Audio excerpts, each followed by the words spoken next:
Murder case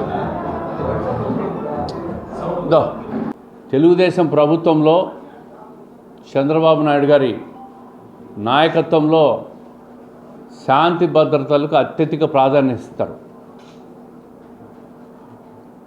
మనం చూస్తూ ఉన్నాం. మా ప్రభుత్వంలో కూడా వైకాపా నాయకులు హత్యలు చేస్తున్నారంటే వాళ్ళ యొక్క ప్రవర్తన మళ్ళా ఒకసారి బయటకు వస్తూ ఉంది.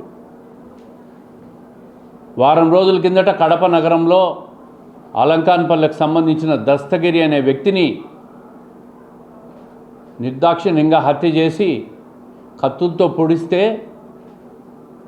అతను హాస్పిటల్లో చేరితే మళ్ళీ హాస్పిటల్ లేకపోయి అతన్ని హత్య చేశారంటే హత్యల్లో ఆరితేరిన పార్టీ ఏదైనా రాజకీయ పార్టీ ఉందంటే అది వైకాపానే. వాళ్ళ సాంస్కృతిక హత్యలు. దీని వెనక ఎంత పెద్దలు ఉన్నారో పోలీసు నిగ్గు తేల్చాల్సిన అవసరం ఉంది. నిన్న 11 మందినో ఎంతమందినో రిమాండ్ చేశారు. దీని వెనక పత్రికల్లో చూసాం ఈరోజు.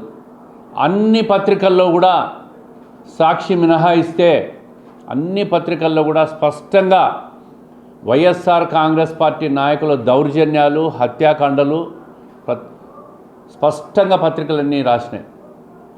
ఎంతమందిని రిమాండ్ చేశారు, ఎంతమంది హత్యలో పాల్గొన్నారు, దీని వెనుక కుట్రదారులు మాజీ డిప్యూటీ మేయర్ నిత్యానంద రెడ్డి ఉన్నట్టు కూడా పత్రికలో స్పష్టంగా చూసాం.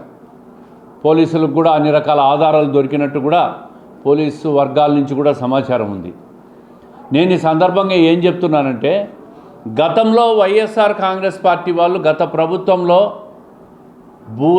భూదందాలు, భూలావాదేవీలు, సామాన్యుల భూములు లాక్కొని భయభ్రాంతులు గురి చేసి రూపాయిది పావలాకు కూడా కొనుక్కొని రిజిస్టర్లు చేసుకోవడం, ఇంకొక రాశిని వైకాపా వాళ్ళు దొంగ రిజిస్ట్రేషన్లు చేసుకొని భయపడించడం, అడ్డు తిరిగితే హత్యలు చేయడం. అదేవిధంగా గత ప్రభుత్వంలో ఇక్కడే సంధ్యా సర్కిల్లో శ్రీనివాసరెడ్డి అనే వ్యక్తిని కూడా భూ లావాదేవీల్లో దందాల్లో పరిష్కారంలో వివాదాల్లో భాగంగా హత్య కూడా చేశారు.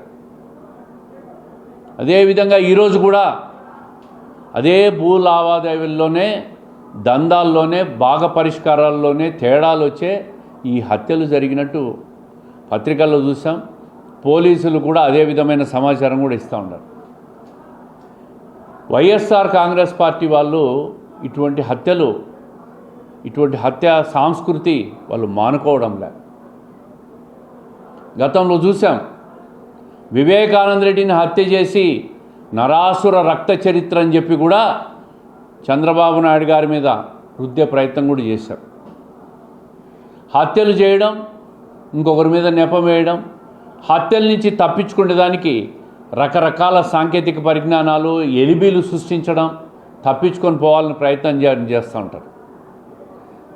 ఈ నగరంలో, ముఖ్యంగా కడప నగరంలో ఇప్పటికీ గత ప్రభుత్వంలో హత్య జరిగినాయి. నిన్న మళ్ళీ ఈ 2 సంవత్సరాల్లో ఇటువంటి హత్య ఒకటి జరిగింది.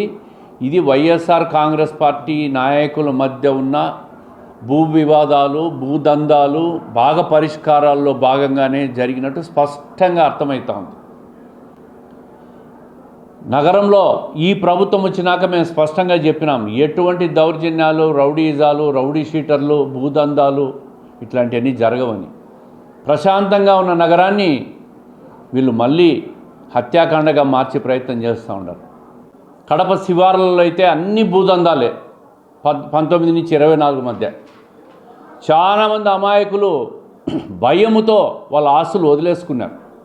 కానీ ఈ 2 సంవత్సరాలుగా చాలా ప్రశాంతంగా ఉన్నారు. ఎక్కడ అటువంటి అరాచకాలు జరగడంలే. ఇదే భూదందాల్లోనే, హత్యల్లోనే చాలామంది చంపేశారు. మీరు మళ్ళీ ఈరోజు హత్యలు చేసేదాన్ని ప్రయత్నం చేస్తూ ఉంటారు. ఇటువంటి అరాచక శక్తుల పట్ల ప్రజలు అప్రమత్తంగా ఉండాలని చెప్పి నేను పదే పదే కోరుతూ, పోలీసులు పూర్తి స్థాయి విచారణ జరగాల. దీని మీద స్పెషల్ ఒక సిట్టు వేయాలా.